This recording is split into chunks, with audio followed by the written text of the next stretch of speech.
மாலை போட்டு பயங்கரமா பிரச்சனை போய் கொண்டது. ஆனா பல அரசியல் கைதிகள் அர்ஜுனாவுக்கு செருப்பு மாலை போட்டதை அது செருப்புக்கு அவமானம் என்று ஒரு கருத்தை பகிரங்கமாக விட்டு கொண்டு சொல்றாங்க. செருப்புக்கு அவமானம் என்று சொல்லி கருத்து விட்டுருக்கிறோம். செருப்புக்கு அவமானம் என்று கருத்து விட்டவைகளும் அதே சேர்ந்து ஆக்களா இருக்கலாம். ஏனென்று சொன்னால் இன்றைக்கு ஒரு அர்ஜுனா, ஒரு படித்தவன், ஒரு டாக்குத்தர், ஒரு படித்தவன் மாதிரி கதைக்கணும், டாக்குத்தர் மாதிரி கதைக்கணும். உண்மையின்படி ஆரம்பத்துல நீ கதைச்சது வேற, இப்ப கதைக்கிறது வேற. ஒரு பாராளுமன்ற உறுப்பினர், அது நீயும் ஒரு பாராளுமன்ற உறுப்பினர், பக்கத்துல இருந்த கயந்திரமார் பொன்னமலம் ஒரு பாராளுமன்ற உறுப்பினர், வேற ஒரு பொதுமக்களா இருக்கலாம், யாராலும் இருக்கலாம். பொதுமக்களுக்கு சுடுவர் என்றதும், துவாக்கு காட்டுறதும், பாராளுமன்றத்துல டிசிசி மீட்டிங்ல தூக்கி அடிப்பர் என்றதும் அது கேவலமான செயல். உண்மையின்படி உன்னை இந்த 27,000 பேரும் உனக்கு போட் பண்ணி உன்னை பாராளுமன்றத்துக்கு அனுப்பினது என்னதுக்கு? சாவைச்சேரி மக்கள் உன்னை நம்பி உனக்காக 27,000 பேர் இன்றைக்கு வாக்கு போட்டு உன்னை பாராளுமன்றம் அனுப்பினதுக்கு. ஒரு பொம்பளைக்கு துவாக்கு காட்டுறதுக்கும், அங்க சீமான சுடுவேன்றதுக்கும், பாராளுமன்றத்துல டிசிசி மீட்டிங்ல கயந்திரமார் பொண்ணு தூக்கி அடிப்பேன்டா பொத்தடா வாங்கன்றதுக்கு, இதெல்லாம் ஒரு படித்த நாகரிகமற்ற மனுஷனா செய்யற பொழுது இது உண்மையின்படி ஒரு படிக்காத ஒரு பாவர முட்டாள் தம்பி உடைய ஒரு காலம் அப்படி கேட்க மாட்டான். ஒரு காலம் அவங்க மரியாதையா நாகரிகமாக கதைப்பாங்க. நீங்கள் படித்தனீங்கள் என்று சொல்லி படித்த குணத்தை காட்டுறீர்கள். உண்மையின்படி செருப்பு மாலை போட்டது சரியோ புள்ளியோ தெரியாது. ஆனா அர்ஜுனா அவர்கள் கதைக்கிற சரியான பிள்ளை. இன்றைக்கு சில இடங்கள்ல சில விஷயங்களை நல்ல மாதிரி கேட்கிற, சில விஷயங்களை கேவலமா கேட்கிற. இன்னும் நினைச்சா எங்களுக்கே அறிவு இருக்குது. ஏன்னு சொன்னால் இன்றைக்கு 562 குடும்பங்களை கிளிநொச்சிக்கு இடம் மாற்றி காணிகள் கொடுத்து அங்க குடியமர்த்துற மாதிரி ஒரு டிசிசி மீட்டிங்ல அல்லது ஒரு பொது மீட்டிங்ல அது போய்கொண்டு இருந்தது. உண்மையின்படி இன்றைக்கு யாழ்ப்பாணத்தில இருந்து எங்களோட மக்களை அகற்றி யாழ்ப்பாணத்தை வேற விதமாக மாற்றுற ஒரு சதியா இருக்கலாம். இது ஒரு திட்டமிட்டு ஒரு சதி. ஏனென்று சொன்னால் இன்றைக்கு 3000-4000 ஏக்கர் காணி கூட இன்றைக்கு கடற்படையோ ராணுவமோ எல்லாரும் கைவசம் வச்சுக்காங்க. இப்ப இன்றைக்கு யுத்தம் முடிஞ்சு 16-17 வருஷம் ஆச்சுது. இதுமேல என்னத்துக்கு அந்த இடங்கள்? அப்ப அவ்வளவு இடத்தையும் அந்த மக்களுக்கு கொடுக்கலாம். அதெல்லாம் காணி எங்கள்கிட்ட காணியை துளைச்ச மக்கள், காணியை விட்ட மக்கள், பைபோசா அந்த மக்களுக்கு காணியை பிடிபட்ட மக்களை கொண்டு இந்த 562 குடும்பங்களையும் அகற்றினால் இந்த காணி பிரச்சனை இருக்கான்ற திட்டமிட்ட ஒரு சதி செய்துதான் இந்த 562 மக்களை கிளிநொச்சிக்கு அகற்ற மாதிரி இருக்கிறது. உண்மையின்படி இது எங்களால் ஏற்றுக்கொள்ள முடியாது. இந்த மக்கள் இடம்பெறவும் கூடாது. ஏனென்று சொன்னால் இஞ்சையும் அரசாங்க காணி வழியா போய் இருக்கக்கூடாது. நீங்கள் அவன் சொன்னது காணிதான் அவன் இருக்கணும், அவனவன் தண்ட காணிதான் அவன் இருக்கணும். விரும்பினா நீங்கள் கொண்ட இந்த ராணுவத்தை கொண்ட நீங்கள் வேற எங்கே கொண்டே வைக்கலாம். அரசாங்க காடுகள் வேற எங்கேயும் காடு வழியா பத்த வழியா வேறு இடங்கள் எல்லாம் காடுகாடு ஆக்கிட கிடக்கு. இன்றைக்கு தானே தொல்பொருள் திணைக்களம் அடாவடியா பிடிக்கணும், அதுல கொண்டே இருந்துங்க. அவன் சனஞ்சஞ்சாடி இல்ல இடத்துல மக்கள் மத்தியில இனிமேல் அரசாங்கம் இன்றைக்கு கடத்துறை அமைச்சர் சொல்றார் யாழ்ப்பாண டிசிசி மீட்டிங்ல பருத்தித்துறை ராணுவம் ராணுவத்தை எழும்ப வேண்டாம்னு சொல்லி மக்கள் போராட்டம் செய்துதான். அப்படி நீங்கள் அறிஞ்சிருங்களா ஐயா? நீங்கள் ஊடகவியலாளர், நீங்கள் அப்படி மக்கள் பருத்தித்துறையில ராணுவம் எழும்ப வேண்டாம்னு சொல்லி போராட்டம் செய்து நீங்கள் அறிஞ்சிருக்கிறீங்களா? இதுவரை நாங்கள் அறியவும் இல்லை, கேட்கவும் இல்லை. அப்பட்டமான பொய்யான வசனங்களை கடத்துறை அமைச்சர் சொல்லிக் கொண்டிருக்கார். உண்மையின்படி அர்ஜுனா கதைக்கிறது ராயபக்சாவுக்கு ரெண்டு கதைக்கிறாரோ அல்லது நாமலுக்கு மேல ரெண்டு கதைக்கிறாரோ 6 ரெண்டு கதைக்கிறாரோ தெரியாது. கேவலமான முறையில கதைச்சது. உண்மையின் மாதிரி அவருக்கு செருப்பு மாலை போட்டது உண்மையின்படி அது சரி, நான் இல்லைன்னு சொல்லல. நீங்க எங்கட தமிழ் மக்களுக்காக கதைக்கணும் என்று சொன்னால் தமிழ் மக்களுக்காக கலைச்சுக்கொள். அதை விட்டுட்டு ஒவ்வொரு நேரம் ஒவ்வொரு கதையை கதைச்சுருக்கிறேன். இன்றைக்கு ஒரு கதை, நாளைக்கு ஒரு கதை, நாளைக்கு ஒரு கதை, அவனை கிட்டி ஒரு கதை, இவனை கிட்டி ஒரு கதை. ஒரு மனுஷன் ஒரு நேர்த்தியான முறையில ஒரு கொள்கை ஒரே குறிக்கோளா இருக்கணும். உன்னை 27,000 மக்கள் சாவத்திரி போட் பண்ணி விட்டால் அந்த மக்களுக்கு நிலைமையை வச்சுப்பாரு. அந்த மக்களுக்காக என்ன செய்தது? அதை கூட அடுத்த இந்த கிராமங்களை, அடுத்த நகரங்களை டெவலப் ஆக்குற வழியப்பா இருக்கும். இந்த மக்களுக்கு என்ன தேவை என்று அதை எடுத்து கொடுக்கப்பார். இன்றைக்கு நீ போட போறோம்ன்ற பாலத்தை அவன் இடிக்க போறோம்னு சொல்றான். 25 லட்சம் ரூபாய் நீ ஒதுக்குற அந்த பாலம் போடுறதுன்னு சொன்னால் மற்றவன் தான் இடிச்சு போட்டு தான் கட்டுவேன்னு சொல்றான். இதுதானே உங்களுக்கு இந்த இது? நீ சாவச்சேரியா சாவச்சேரியை பார்த்துட்டு போகணும். சாவச்சேரி மக்களை டெவலப் பண்ண, சாவச்சேரி இடம் அப்படி அல்ல நீட்டா கொண்டு வா. சாவச்சேரி மக்கள் தான் உன்ன கொண்டு வந்தது போய் ஏன் அவனுக்கு தேவையில்லாத கதை எல்லாத்தையும் சொல்லிருக்கிறேன். நீ தூக்கி அடிக்கிறது பெரிய ஆளும் இல்ல. கைத்தரவு தூக்கி அடிக்கிறா தூக்கி அது அடிச்சிருக்கிறாரு. தூக்கி அடிப்பா பொத்தடா வேண்டி அதிலே அடிச்சிருக்கிறாரு. தூக்கி உனக்கு ஒரு திறமை இருந்திருந்தான் அன்றைக்கு ஒரு பொம்பளை செருப்பால எங்கனால வரைக்கும் சுடுவேன் நீ சுட்டுருக்கலாவே. ஏன் தூக்கி காட்டுற சுடுவேன்?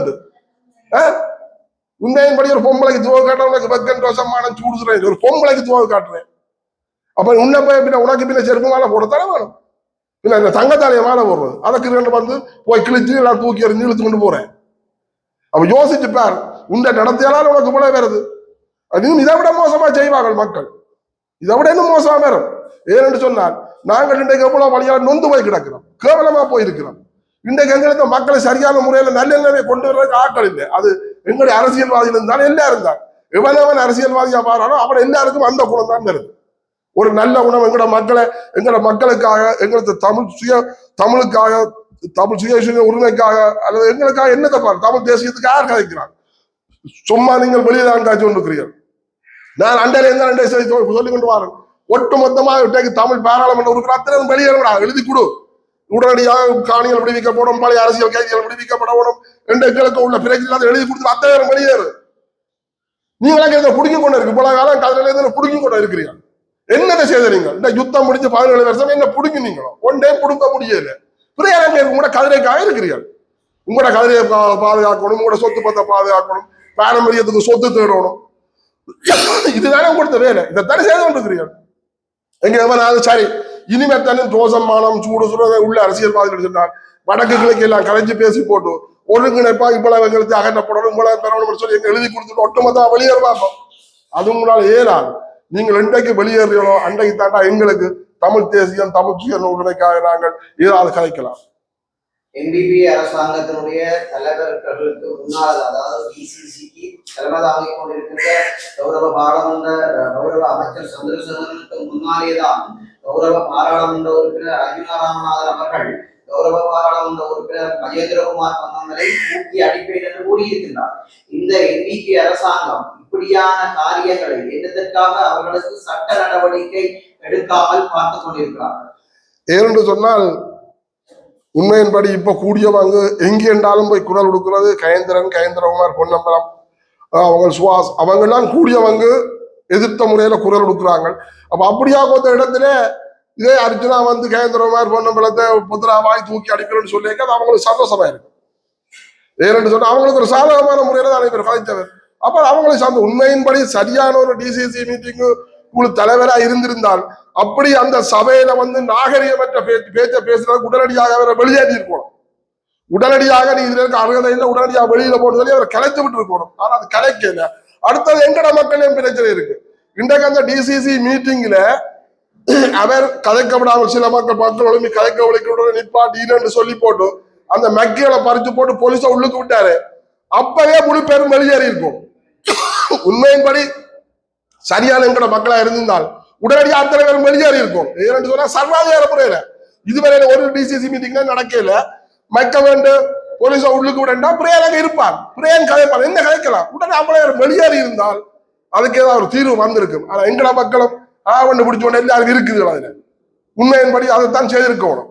ஆனா எங்கட மக்களுக்கு எல்லாரும் எங்களுக்கு என்ன இருக்கிறதாலதான் நாங்கள் கேவலமான நிலைக்கு போய் கொண்டு போறோம். நன்றி.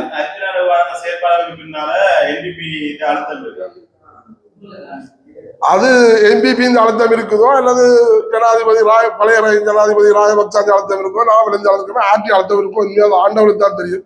ஆனா ஏதோ ஒரு பின்னணியில தான் இன்றைக்கு அர்ஜுனா இந்த ஆட்டம் ஆடிக்கொண்டிருக்கிறார். ஏனென்று சொன்னால் இன்றைக்கு இவ்வளவு ஒரு கேவலமற்ற கதைகளையும் பாலிமேல சுடுவேறன்றதும் அங்க சுடுவேறன்றதும் பொம்பளைக்கு துவாய் காட்டி சுடுவேறன்றதுக்கு ஒரு நடவடிக்கை எடுக்கிறாத அரசாங்கம் என்று சொன்னால் அது ஒரு பின்னணியில ஏன் கொண்டு நினைத்தோம். அது எல்லாம் அது மக்களுக்கு நீங்க சொல்ல தேவையில்லை, நீங்க கேட்கறதால மக்களுக்கே புரியும். ஏனென்றால் உண்மையின்படி ஒரு பொம்பளைக்கு துவக்க தூக்கி சுடுவேன் என்று காட்டு அர்ஜுனாக்கு இதுவரை யார் நடவடிக்கை எடுத்தது? எந்த அரசாங்க நடவடிக்கை? யார் அரசாங்கம் நடவடிக்கை எடுத்ததோ?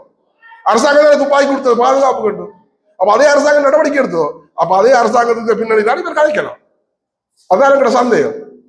இல்ல இப்ப கயேந்திரகுமார் போனை ஓபன் பண்ணி வச்சுக்கிறான்னு சொன்னா கயேந்திரகுமாருக்கு போன் எடுத்ததா? இல்ல கயேந்திரகுமாருக்கு போன் எடுத்தது யார்? கயேந்திரகுமாரோட தொடர்பு கொண்டான்னு சொல்லி யாருன்னு சொன்னாதான் அவரை கேட்கலாம். நீ கயேந்திரகுமார் பொன்னம்பலத்தை தொடர்பு கொண்டியா? இப்படியா கொஞ்ச நேரத்துல நீ வந்து போனை ஓபன் பண்ணி வச்சிருந்தியான்னு சொல்லி அது அவரை தாக்கு. இப்ப சும்மா நானும் சொல்லலாம் கயேந்திரகுமார் பொன்னம்பலம் போனை ஓபன் பண்ணி வச்சிருந்தேன். கயேந்திரகுமார் பொன்னம்பலத்துக்கு நீயா போன் எடுத்தது? இல்ல. யார் போன் எடுத்தவன்? அப்ப போன் எடுத்தவன் சொல்லணும். நான் போன் எடுத்தான் கயேந்திரகுமார் போன் போட்ட மேல போன ஆன்சர் பண்ணல போன ஓபன் இருந்தான்னு சொல்லி அதை விட்டுட்டு எல்லாரும் சொல்லலாம். நானும் சொல்லுவேன். நானும் இப்ப அர்ஜுனா பற்றியும் சொல்லுவேன், மற்ற பாராளுமன்ற உறுப்பினர் எல்லாரையும் சொல்லுவேன், அரசியல்வாதி எல்லாரையும் சொல்லலாம். அது சரியான முறையில உண்மை என்று சொல்லி ஆதாரபூர்வமா நிரூபிக்கப்படணும். நான் போன் எடுத்தனால இவர் தூக்கல போனோம் எடுத்தேன்னு சொல்லி அதை விட்டு அர்ஜுனா எல்லாத்தையும் சொல்லலாம். அர்ஜுனா என்ன சொல்ல வாயில வந்து எல்லாத்தையும் காய்ச்சி கொண்டு இருக்கிறார். போனதையும் கேட்கிறார், வந்ததையும் கேட்கிறார், நின்றையும் கேட்கிறார். அப்ப அது என்னென்று உண்மை என்று ஏற்றுக்கொள்வது ஒரு காலம் வந்து ஏற்றுக்கொள்ள முடியாது. எங்களுக்கு இப்ப கவலை என்று சொன்னால் இவர்கள் அட்டப்பண்ணையை கொடுக்க சொல்லி காய்ச்சதான் எங்களுக்கு சரியான ஒரு பாதகத்தில் இருக்கிறோம். நாங்கள் இன்றைக்கு அட்டப்பண்ணையை நிப்பாட்ட சொல்லி காய் கேட்கல. இவர் வந்து டிசிசி மீட்டிங்ல வந்து பாரம்பரிய மீனவர் கொடுங்க முதலாளிமை தவிர்த்து கொடுக்க வேண்டாம்னு சொல்லி இவர் காய்ச்சது சரியான பிள்ளை. இன்றைக்கு அட்டப்பண்ணையை கொடுத்து அட்டப்பண்ணை அழுகி அந்த அட்டப்பண்ணையில தொழிற்சீதாபுரத்துல இருக்கு. அந்த அட்டப்பண்ணை உங்களால கொடுக்க முடியாது. ஏன் கொடுக்க முடியாது? நீங்கள் அவனுக்கு அனுமதியை கொடுத்திருக்கிற அவன் அனுமதி பத்திரத்தை வச்சோட அட்டப்பண்ணை கொடுக்குறாள். இல்லை ஆட்சி நடக்குது. உங்களாலேயே அதுக்கு நடவடிக்கை எடுக்க முடியல. திரும்பி இவர் அட்டப்பண்ணையை கொடுக்க சொல்லியிருக்கிறார். அப்ப நீங்கள் இன்றைக்கு கடத்தொழில் மக்களுக்கு முதலில் எதிரான முறையில தான் நீங்கள் குரல் கொடுத்திருக்கிறீர்கள். டிசிசி மீட்டிங்ல கேந்திரமார் பண்ண மேடம் நாங்கள் சீனா அட்டப்பண்ண வேண்டாம், சீனா இந்த வாரம் எங்களுக்கு பிரச்சனை சொல்லி நாங்கள் அண்டையில இருந்து இந்த வரை குரல் கொடுத்துட்டு இருக்கிறோம். ஆனா திருப்பி இன்றைக்கு நீங்கள் மாறி முதல்வர் கதையை கற்றுறீங்க, திருப்பி இப்ப மாறி கற்றுட்டு தயவு செய்து புடியா கொஞ்ச வேலையை விட்டுட்டு கடத்தொழில் மக்களுக்கு அழிவு எங்கள்கிட்ட வாழ்வாதாரத்தை அழிக்கிற தொழில் சட்டவிரோதமான தொழில் அழிக்கிற தொழில் எல்லாத்தையும் நிறுத்துறதுக்குரிய அலுவலை பாருங்க. நன்றி.